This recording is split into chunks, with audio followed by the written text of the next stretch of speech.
ಕಲ್ಯಾಣ ವಿಶ್ವದ ಕಲ್ಯಾಣ ಪದ್ಮಾವತಿಯ ಕಲ್ಯಾಣ ಭಾಗ್ಯದ ಕಲ್ಯಾಣ ನಿತ್ಯೋತ್ಸವಗಳ ಕಲ್ಯಾಣ ನಿತ್ಯದ ಕಲ್ಯಾಣ ಪದ್ಮಾವತಿಯ ಕಲ್ಯಾಣ ಭಾಗ್ಯದ ಕಲ್ಯಾಣ ವೆಂಕಟೇಶ ಕಲ್ಯಾಣ ವಿಶ್ವದ ಕಲ್ಯಾಣ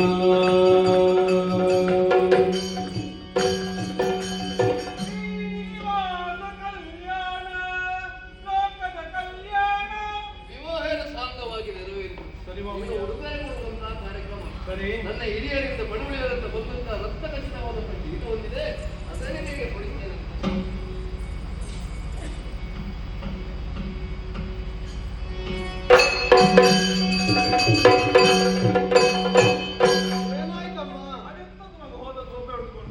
ಅಮ್ಮ, ಇನ್ನೊಮ್ಮೆ ನಾವು ಈ ಭೂಮಿಗಿಳಿದಾಗ ನಾನೊಂದು ಹುತ್ತದಲ್ಲಿ ವಾಸಿಸುತ್ತಾ ಇದ್ದೆ. ಆ ಹುತ್ತದಲ್ಲಿ ವಾಸಿಸುತ್ತಿದ್ದ ಹೊತ್ತಿನಲ್ಲಿ ನನಗೆ ನಿತ್ಯವೂ ಕಪಿಲೆ ಹಸುವೊಂದು ಬಂದು ತನ್ನ ಅಮೃತ ತುಲ್ಯವಾದಂತಹ ಹಾಲನ್ನು ನನಗೆ ಎರೆಯುತ್ತಾ ಇತ್ತು. ಆ ಹೊತ್ತಿನಲ್ಲಿ ಚೋಳರಾಜನು ನನಗೆ ಸೇರಿದ್ದಂತಹ ಆ ಹಸು ನಿತ್ಯ ತನ್ನ ಮನೆಯಲ್ಲಿ ಹಾಲು ಕೊಡುವುದಿಲ್ಲ ಎಂಬ ಕಾರಣಕ್ಕೆ ಕ್ರೋಧಗೊಂಡಂತಹ ಆತ ಕೋಪದಿಂದ ಅದರ ಕಾರಣವನ್ನು ಅರಸುತ್ತಾ ಬಂದ. ಹುತ್ತಕ್ಕೆ ಹಾಲೆರೆಯುತ್ತಿದ್ದಂತಹ ಆ ಹಸುವಿಗೆ ಘಾತಿಸುವುದಕ್ಕೆ ಮುಂದಾದ. ತಾಯಿ ಸಮಾನವಾದಂತಹ ಹಸುವನ್ನು ರಕ್ಷಿಸುವುದಕ್ಕಾಗಿ ನಾನು ಎದ್ದುಬದ್ಧವಾಗಿ ನನ್ನ ತಲೆಗೊಂದು ಏಟು ಬಿತ್ತು ನೋಡು.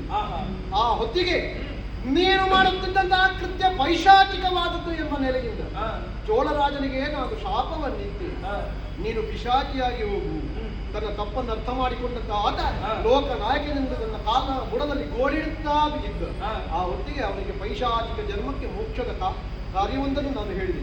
ಮುಂದೆ ತೋಂಡಾದೇಶದ ನೃಪನ ಮಗಳು ಪದ್ಮಾವತಿಯನ್ನು ವಿವಾಹವಾಗಿ ನಾನು ಮುತ್ತಿನ ಕಿರೀಟವನ್ನು ಧಾರಣೆ ಮಾಡುವುದಕ್ಕಿದ್ದೇನೆ. 9 ಗಳಿಗೆಗಳ ಕಾಲ ಅದನ್ನು ನೋಡಿದವಾಗೆ ನಿನಗೆ ಶಾಪ ವಿಮೋಚನೆಯಾಗಿ ಮುಕ್ತಿ ದೊರಕಿರುತ್ತದೆ. ಆ ಪಿಶಾಚಿ ಅಟ್ಟಹಾಸ ಮೋಕ್ಷದ ಗಮನಿಸಿದ್ದು ನನಗೊಂದು ಆಸೆ, ಸದಾ ನಾವು ನಿನ್ನ ಜೊತೆಯಲ್ಲಿ ಇರಬೇಕು ಎನ್ನುವ ಹಾಗೆ. ಅಮ್ಮ, ನಾನು ಕೃಷ್ಣನಾಗಿದ್ದಾಗ ಯಶೋದೆಯಾಗಿದ್ದವಳು. ನನ್ನ 16,008 ಮದುವೆಯಲ್ಲಿ ಒಂದು ಮದುವೆಯನ್ನು ಕಾಣುವಂತಹ ಯೋಗ ನನಗೆ ಬರಲಿಲ್ಲ ಎಂಬ ಕಾರಣಕ್ಕೆ ತೀರಾ ದುಃಖಿತಳಾಗಿ ಅಂದೊಂದು ಮಾತನ್ನು ನಾನು ಹೇಳಿದ್ದೆ. ಮುಂದೆ ಶ್ರೀನಿವಾಸನಾಗಿ ನನ್ನ ವಿವಾಹವನ್ನು ನಿನಗೆ ಕಾಣಿಸುತ್ತೇನೆ. ಇಂದು ಬಕುಳಾದೇವಿಯಾಗಿ ಈ ಜನ್ಮದಲ್ಲಿ ನಿನಗೆ ನನ್ನ ವಿವಾಹವನ್ನು ನೋಡುವಂತಹ ಮಾಡಿಸುವಂತಹ ಯೋಗವನ್ನು ಕರುಣಿಸುತ್ತೇನೆ.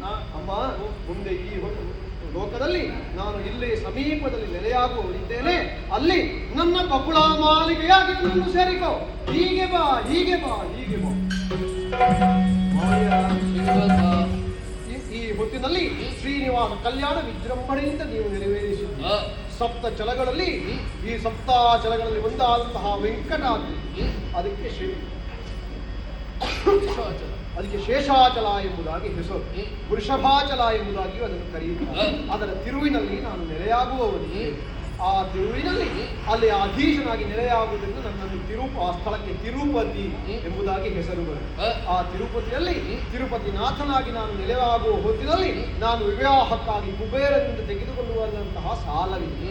ಆ ಸಾಲವನ್ನು ಮರುಪಾವತಿಗಾಗಿ ನಾನು ವರುಣದೇವನ ಮುಖಾಂತರ ಅದನ್ನು ಸಾಗಿಸುವುದಕ್ಕಿದೆ. ಪ್ರತಿ ಮನೆಯಲ್ಲೂ ಮುಡಿಪನ್ನು ಬಂಧಿಸಿಟ್ಟು ಆ ಮುಡಿಪನ್ನು ವೆಂಕಟೇಶನಿಗೆ ಕೊಡುವುದರ ಮೂಲಕವಾಗಿ ಭಕ್ತರು ನನ್ನ ಕಾರುಣ್ಯಕ್ಕೆ ಪಾತ್ರವಾಗುತ್ತಿದ್ದಾರೆ.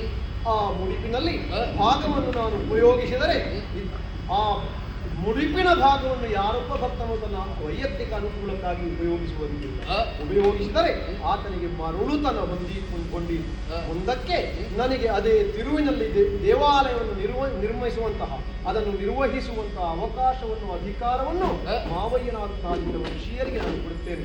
ಸ್ವಾಮಿ ತಂದೆ, ಮುಂದೆ ನನ್ನನ್ನು ಸ್ವಾಮಿ ವೆಂಕಟಾಚಲಪತಿ ಎಂಬುದಾಗಿ ಪ್ರಪಂಚ ಆರಾಧಿಸಿಕೊಂಡು ಬರಲಿ. ಶ್ರೀನಿವಾಸ ಕಲ್ಯಾಣ ಎನ್ನುವಂತಹ ಈ ಪುಣ್ಯ ಕಥಾಭಾಗಕ್ಕೆ ಹಾಗೆಯೇ ಕುಮಾರ ವಿಜಯ ಶ್ರೀನಿವಾಸ ಕಲ್ಯಾಣ ಎಂಬಂತಹ ಈ ಪುಣ್ಯ ಕಥಾಭಾಗವನ್ನು ಯಾರು ಆಡುತ್ತಾರೋ, ಆಡಿಸುತ್ತಾರೋ, ನೋಡುತ್ತಾರೋ, ಓಡಿಸುತ್ತಾರೋ ಅವರಿಗೆಲ್ಲರಿಗೂ ನಮ್ಮ ಆರಾಧ್ಯ ಮೂರ್ತಿ ಆದಂತಹ ಕಟೀಲು ಶ್ರೀ ದುರ್ಗಾಪರಮೇಶ್ವರಿ ಎಂಬುವವರು ಸಕಲ ಸನ್ಮಂಗಲವನ್ನು ತೋರಲಿ ಎಂಬುದಾಗಿ ಪ್ರಾರ್ಥಿಸ್ತಾ ಪುಣ್ಯ ಕಥಾಭಾಗಕ್ಕೆ ಮಂಗಳವನ್ನು ಮಾಡೋದು. ಶ್ರೀ ಸರದಿ ಜನಿ ಪ್ರಿಯರು ತೋಷದಿ